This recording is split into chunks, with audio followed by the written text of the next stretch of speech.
मंडली, भारत माता शिव शक्ति अवतार। भारत माता शिव शक्ति अवतार। आज है 10/8/2024। रिवाइज डेट है 12/3/63। प्यारे बच्चे, शिव बाबा हीरे तुल्य है। ऐसे शिव पिता को कितना याद करना चाहिए। दिन में भल कर्म करना पड़ता है, परंतु रात को तो फुर्सत है ना। इसमें तो कमाई है, तो थकावट नहीं भासती। शिव बाबा और अपने पद को याद करेंगे तो खुशी होगी। गीत है, कौन आया मेरे मन के द्वारे, ओम नमो शिवाय। ये है बच्चों की याद अपने सुखदाता के लिए। यूं तो सभी जानते हैं कि ईश्वर सभी का कल्याणकारी है, पतितों को पावन करने वाला है। वो कल्याणकारी है, किसका भी अकल्याण नहीं करते, अर्थात दुख नहीं देते। वास्तव में सारी सृष्टि को सुख देने वाला एक ही है, उसको ही पतित पावन कहा जाता है। जब मनुष्य तमो प्रधान पतित हो जाते हैं, तब खुद उनको आना पड़ता है। भक्त भी जानते हैं कि भगवान को आना जरूर है, वो पतित पावन है, परंतु फिर अपने को पतित समझते नहीं। शिव पिता बैठ समझाते हैं, देखो बच्चे, ऊंच ते ऊंच भगवान एक गाया हुआ है, उनको ही जन्म मरण रहित परम पिता परमात्मा गाया हुआ है, परंतु उनको अजन्मा नहीं कहेंगे, क्योंकि उनकी शिव जयंती मनाते हैं। शिवरात्रि भी उनकी ही मनाते हैं। जरूर वो आए हैं ना। अन्य जो भी होकर गए हैं, चाहे सूक्ष्म वतनवासी ब्रह्मा अथवा विष्णु, उन सभी से ऊंच है शिव बाबा। फिर सेकंड नंबर में शंकर को रखेंगे, इसलिए मनुष्य शिव और शंकर को मिला देते हैं। अब शिव पिता समझाते हैं कि ऊंचे ते ऊंचे शिव। फिर सेकंड नंबर में ऊंचा मर्तबा है शंकर का, क्योंकि फिर भी सूक्ष्म वतनवासी शरीरधारी है। बाकी ब्रह्मा और विष्णु वो तो साकार रूप धारण करते हैं। ब्रह्मा की रात, ब्रह्मा का दिन गाया जाता है। जब ब्रह्मा का दिन है तो विष्णु के दुरूप लक्ष्मी नारायण से राज्य करते हैं, तो वो ब्रह्मा और विष्णु भी जन्म मरण में आते हैं। शंकर नहीं आते, तो शंकर जैसे कि शिव का प्लेस में आ गया। फर्स्ट शिव, फिर उनका प्लेस में शंकर। तुम बच्चे जानते हो, ब्रह्मा विष्णु भी नीचे उतरते आते हैं, आखिर कब्र दाखिल होना जरूर है। शिव पिता परिस्तान बनाते हैं, माया फिर कब्रिस्तान बनाती है। तो ऊंच ते ऊंच शिव पिता है, उनकी ही ऊंची मत है, इसलिए उनको श्रीमत कहा जाता है। शिव मत अथवा रुद्र मत। वास्तव में ये ज्ञान तो बड़ा सहज है, बिल्कुल अनपढ़ बन जाना और चुप रहना। अंत में ऐसा ही होना है, चुप रहना है, सिर्फ याद में रहना है। रात को बहुत अच्छी याद रह सकती है। वो तो एक शिव पिता ही सभी को सुख देने वाला है। देवी देवताओं को भी वो सुख देते हैं, फिर वो भी नीचे उतरते जाते हैं। लक्ष्मी नारायण, सीताराम जो भी आते हैं, सभी नीचे उतरते जाते हैं। सभी को पावन बनाने वाला वो एक है, जो परम धाम में रहते हैं। बाकी तो सभी को सतो से रजो तमो में आना ही है, इसलिए उनमें से कोई की भी जयंती मनाने से फायदा नहीं। ऊंचे ते ऊंचे कल्याणकारी एक को ही गाया जाएगा। ब्रह्मा विष्णु भी कल्याणकारी नहीं बनते हैं। एक ही शिव पिता कोड़ी तुल्य से हीरे तुल्य बनाते हैं। जैसे अब तुम बन रहे हो, वो सारी सृष्टि का कल्याणकारी है। माया सभी का अकल्याण करती है। शिव पिता सभी को सतो प्रधान हीरे तुल्य बनाते हैं। फिर सभी को कोड़ी तुल्य बनना ही है, नंबरवार नीचे उतरना ही है। तो कल्याणकारी एक शिव बाबा ही है। शंकर को भी नहीं कहेंगे, वो फिर भी बाबा का प्लेस में है, तो उन्होंने मिलाए एक कर दिया है। बाकी तो उन पर भी कलंक लगाए हैं। पार्वती पर मोहित हुआ, धतूरा खाया, आदि आदि। ऐसी बातें हैं नहीं। भक्त लोग अक धतूरे फिर शिव पर चढ़ाते हैं। उनके लिए ही कहते हैं पत्थर भीतर में है। शंकर लिए ऐसे थोड़ी ही कहेंगे, ऐसे नहीं कहेंगे।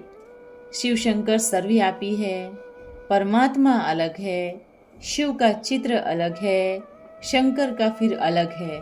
वो निराकार, वो आकारी, दोनों एक कैसे हो सकते हैं? तो शिव पिता बच्चों को समझाते हैं, पतित पावन मैं हूँ और सभी पावन बनती हैं। एक ही महाशिवरात्रि, महाशिव जयंती मनाई जाती है। महा कहा जाता है ऊंच को। यह तो बच्चे समझ सकते हैं। शिव पिता अपनी महिमा तो नहीं करेंगे, बच्चे शिव पिता की महिमा करते हैं। तो शिव पिता जैसा कल्याणकारी और नहीं, फिर माया अकल्याण करती है। जन्म मरण में आने से सभी को नीचे उतरना ही है। 16 कला से 14 कला में जरूर आना है। जन्म बाय जन्म दिन प्रतिदिन उतरते जाते हैं। आत्माएं सतो प्रधान से रजो तमो में आती जाती है। नाम रूप देश काल बदलता जाता है। तो देवी देवताओं की पहली संपूर्ण स्टेज की बैठ भक्ति करते हैं। जैसे लक्ष्मी नारायण की अब तक भक्ति करते रहते हैं। नहीं तो वो कितना डिग्रेड हो गए। अब तो वो अंतिम जन्म में घोर अंधियारे में है। इन बातों पर विचार सागर मंथन करने वाले अच्छी रीति समझा सकते हैं। तो हीरे जैसा पावन बनाना एक का ही काम है। पावन बनने से आत्मा सतो प्रधान जन्म लेती है, इसलिए उनकी ही मत गाई हुई है। श्रीमत व्यास की नहीं गाई हुई है। गीता में श्रीमत भगवानुवाच, परंतु नाम बदलने से सारी खंडन हो गई है। तो और सभी है मनुष्य मत, उनको मिलती है श्रेष्ठते श्रेष्ठ मत, जिससे तुम राजाओं का राजा बनते हो।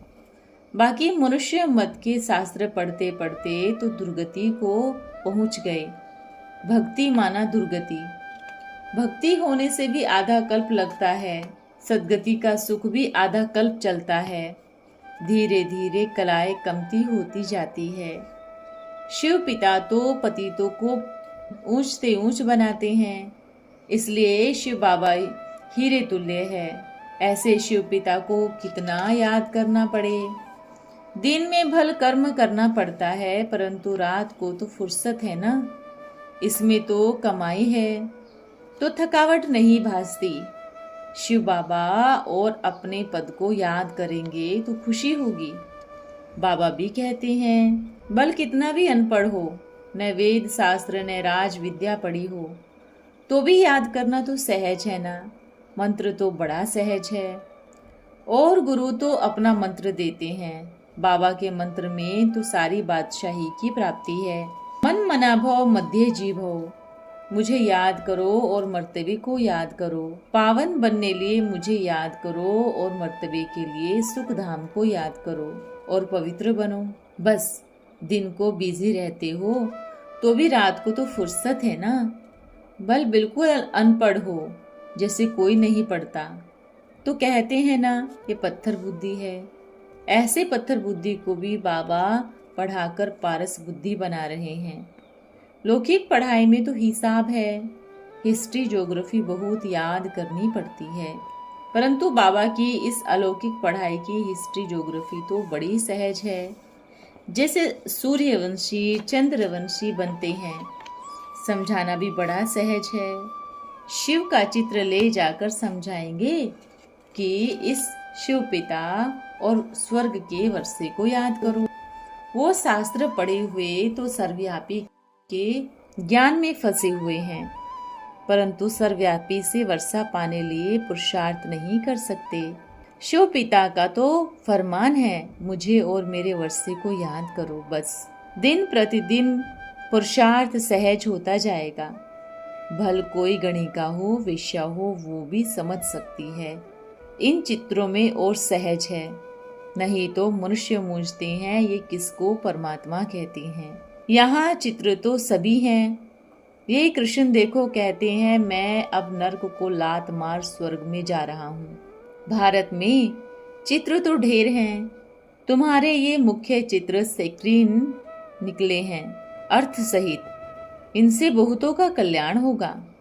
बड़े प्रेम से बैठो, इन चित्रों को लेकर सर्विस पर निकलो तो बहुत सर्विस भी होगी। अपना खर्चा भी निकाल सकते हो, नहीं तो यह गवर्नमेंट बैठी है। वो गवर्नमेंट तो कितना कर्जा लेती है। कर्जा को मर्ज कहा जाता है। बाबा थोड़ी लेते हैं, तो झट साक्षात्कार करा देते हैं। मनुष्य जानते हैं ईश्वर अर्थ चावल मुट्ठी देने से महल मिलते हैं। बाबा ब्याज बहुत देते हैं, कोड़ी बदले हीरे देते हैं। ऐसे बाबा को जितना याद करेंगे उतना ज्ञान रत्नों से झोली भरेंगे। भक्ति मार्ग में भी दाता है, परंतु उन्हों को अल्पकाल के लिए देता हूँ। तुम बच्चों को तो बेहद का सुख देता हूँ। भक्ति मार्ग में तो थोड़ा ईश्वर अर्थ करते हैं, बाकी बच्चों के लिए इकट्ठा करते हैं। अब तो तुमको पूरा सरेंडर होना है। हम उनके बन गए तो हमारी वो ही संभाल करेंगे। ऐसा भी नहीं जैसी हूँ आपकी हूँ, परंतु बुलबुल बनने का पुरुषार्थ भी करना है। पुरुषार्थ पर सारा मदार है।